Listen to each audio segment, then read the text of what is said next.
Hello, I'm Lauren Green, and you're in the Strategy Room.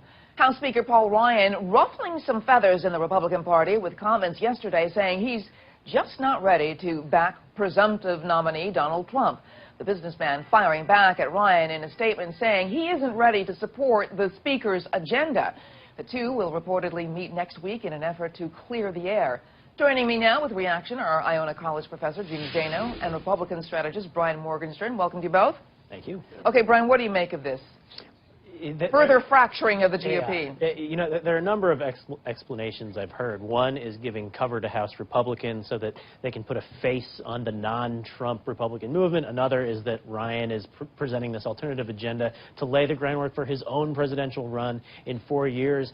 I prefer to break it down into something much more simple, which is that he was being honest. And there are so many... No strategy here. I'm just not ready to do it. There are so many people in the party who feel that way, who maybe backed other candidates who, you know, value consistent conservatism, and that's the way things have gone their whole life. And so now they're kind of shell-shocked and gobsmacked by the fact that Donald Trump is the nominee, and they just need some time to come to grips with it. Well, that's very interesting because, Jeannie, you know, Ryan said he would support the GOP nominee. I mean, and he's not quite jumping on the bandwagon yet. But is it a matter of timing, or is it what's happening here? Yeah, you know, I think there are a couple things, and I love the use of the term gobsmacked. I haven't heard that forever, but I think you're right.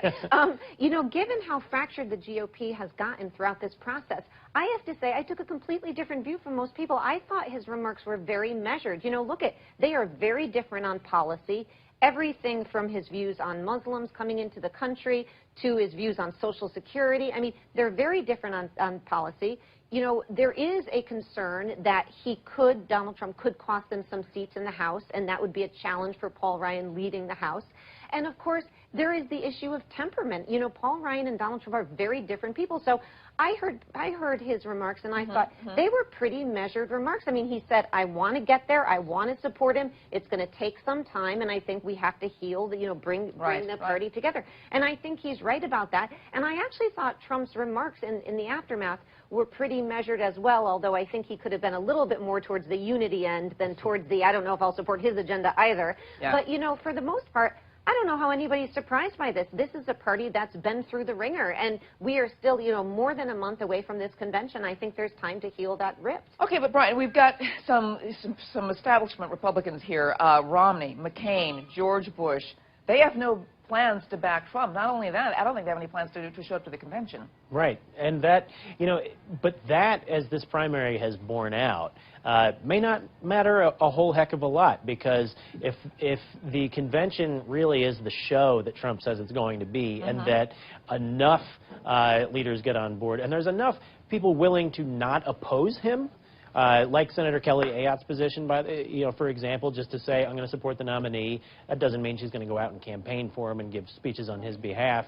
If people will stay out of the way, I think he'll be fine, you know, in terms of the ball being in his court as to, you know, whether he wants to unify or not. Right, right. Regular old voters, as we've seen in the primary, don't really care about what Mitt Romney or John McCain have to say. They're not running. You know, endorsements have always, in my view, been overblown. And so I think this is just another, you know, one of those things. It's newsworthy, it's worth reporting, but I think your regular voter doesn't really care. Well, Jeannie, talking about the unifying of the Republican Party, can Trump do this? I mean, can he get this behind him, the conflict, and bring the party together, or is that not his M.O.? Are they still going to clash when it comes to what their agendas will be?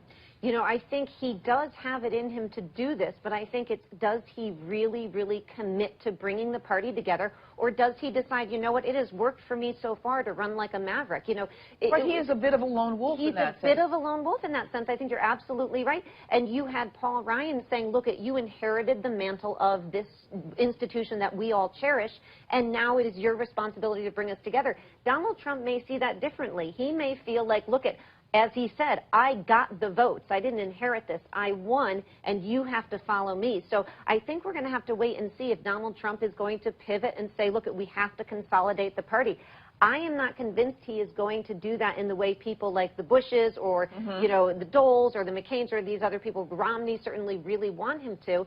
You know, is their absence at the convention going to matter? In the short term, no, but I think for the long-term future of the party is going to have to figure out, you simply can't have a party where every recent nominee is absent from the convention except for maybe Bob Dole, who will show up for a bit.